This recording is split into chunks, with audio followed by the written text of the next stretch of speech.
Everybody, it's David at Carolina Luthier, and we're doing what's going to be the last video in our series on constructing a tenor conversion neck for a 1925 Vega style M. If you remember from the previous videos, we have a 1925 Vega style M tubaphone that was converted to a 5-string at some point, but it was very poorly done, so had a very crude neck on it. So a customer brought it to me to make a whole new neck for it. It's a better made neck, obviously, and just better suited to his playing style. So we have a Panda. We have a short scale mahogany neck with a frailing scoop, and a little bit simpler inlay pattern from what the original neck would have had. This is all to the customer's request. And we started from a blank piece of wood, and now we have a finished and complete neck. So we got a few little final little details we got to do before we can put this thing together. So we got to add our railroad spikes, install our tuners, cut our nut slots, and then we can actually put this together and get it set up. So actually hear what it sounds like. So let's go ahead and get started on that. Okay, first thing we got to do is we got to cut our slots for our strings to run in on the nut. I've already got them laid out here, and we're just going to rough them in, get them close to the depth that we want, and we'll get our final depth when we do our setup. We'll measure that with feeler gauges. Also note we've added a little truss rod cover here. I like to put a cross on them. The owner of this banjo I know is a preacher, so I think he'll appreciate that. And it's something I always like to do whenever possible, is honor God in everything I do. So we have a little cross on our truss rod cover.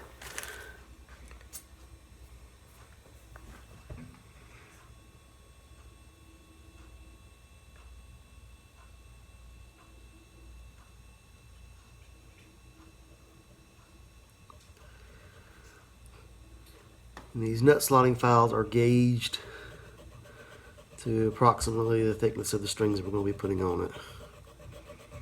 And we're just going to rough this in. We're not going to go all the way down just yet.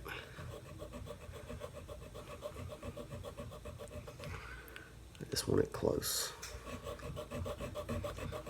Save myself some time later when I put strings on it.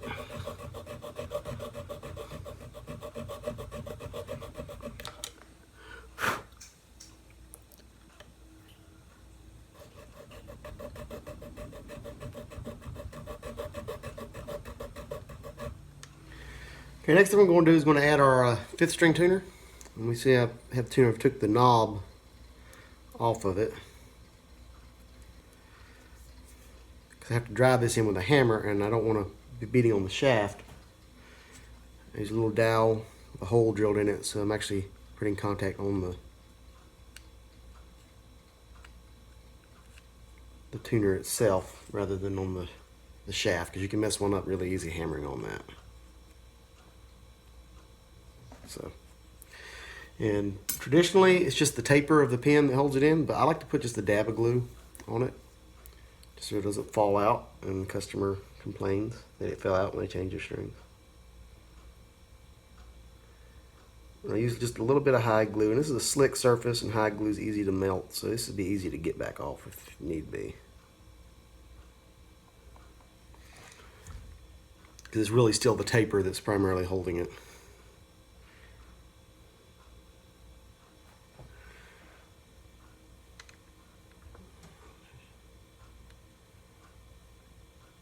Good there. Main thing is to make sure the shaft is below the level of the 5th string nut. So sometimes you might have to angle it back slightly. Take this, take our hammer, grab it, let it lay down.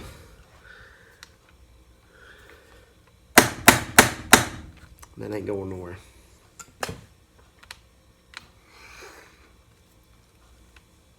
Yep.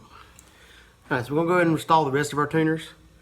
And the tuners I'm using here are the tuners that come off of the old conversion neck. These are not original tuners or even really period. These are StewMac 5-star tuners, but they're good tuners. I've used them on many of the banjos I've built. And they've been on there long enough, they've developed a nice patina, so they kind of match the age of this banjo. So we're going to go ahead and reuse them.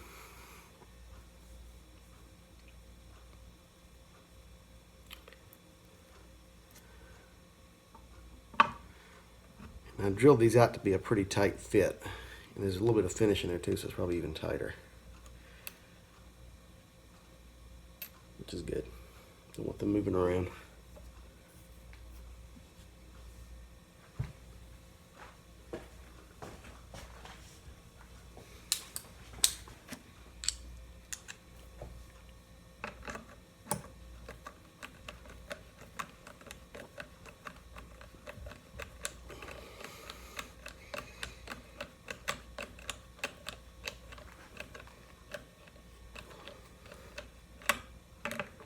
There.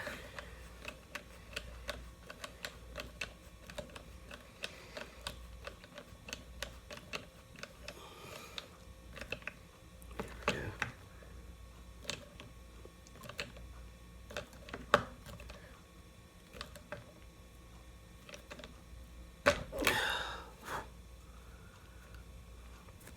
There you go.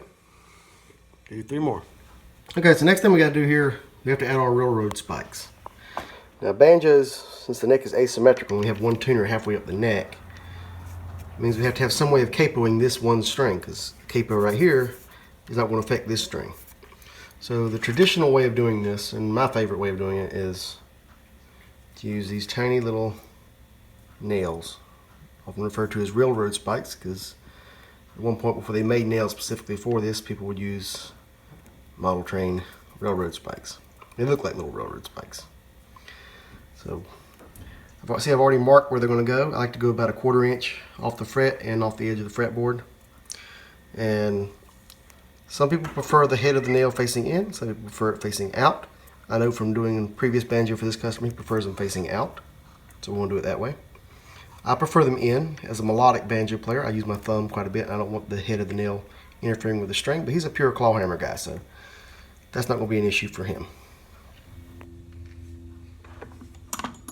First thing we got to do is we got to drill holes, pilot holes for nails to go into. I like to use a little hand crank drill. This is a very tiny bit. I like to control it. Less chance of breaking this little bit off. A Dremel works good for this too. I wouldn't use a regular electric hand drill for this.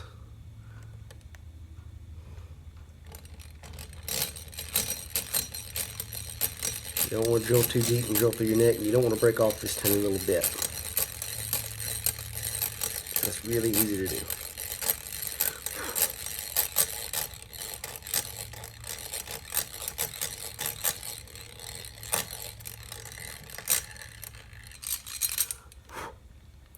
Now I usually just like to put 2 railroad spikes on banjos. Some people put them at like every fret, but you run the risk of splitting your fretboard.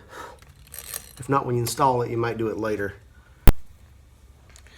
Okay, so the way I like to do these is I put a little bit of glue on it. You can't get it tight enough where it just hammer in and stay, or you, like I said, you run the risk of splitting the fretboard. So I put just a touch. I just basically dip the tip of the spike in some glue.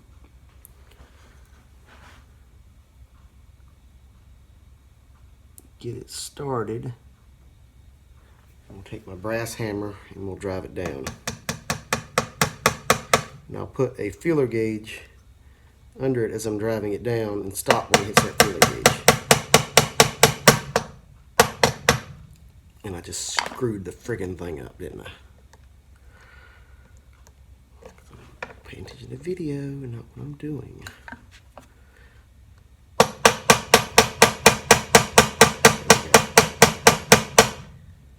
Alright. You only got a couple minutes because this glue dries very quickly. And I want this to fit tight on that feeler gauge, but I can still get it in and out. It's a 10,000ths feeler gauge because this is pretty much your average for medium gauge strings. And there you go. I fumbled a little bit, but I still saved it. They're really easy to bend. Alright, now it's time to actually reattach this neck. The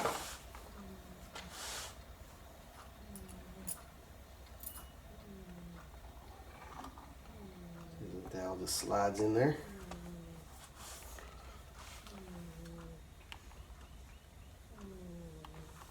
Reattach the screw at the back.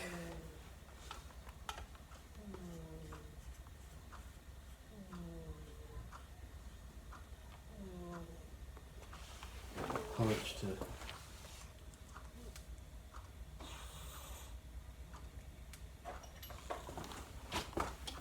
screw this in with.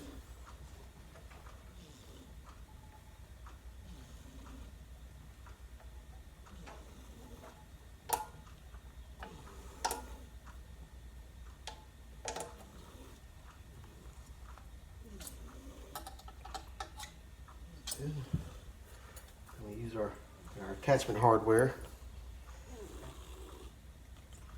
our base plate, bracket, and then our pin.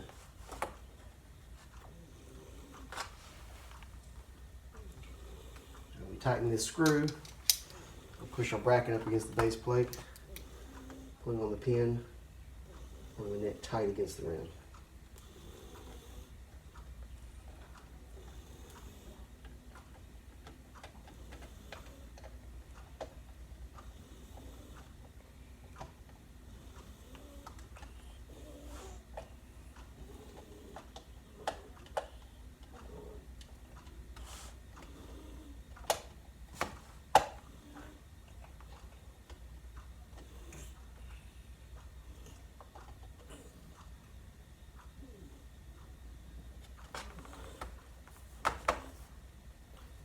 There you go. She's on there. Well, here we are. Finally got this thing together, and it's sweet. Ain't nothing quite like a real vintage tubaphone. You can see what we've done here. Matched our color of our rims perfectly. We still have the original dowel with all the markings on it. And we went from a longer scale, Vega's actually a bit longer than most, to an A scale, so that you can tune it to A or double D tuning where they have to use a capo. That's what I have in it now, is that's a double D tuning, kind of your probably most common tuning for clawhammer banjo these days. But I hope y'all enjoyed following this project from beginning to end, and if you just stumbled across this last video, make sure you go and watch the rest of them. We built this neck pretty much from a billet of wood here, and it turned out pretty good. So make sure you subscribe, make sure you so you won't miss whatever next weird thing I get to make here. So this is David at Carolina Luthier. Thank you for watching.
I like this thing.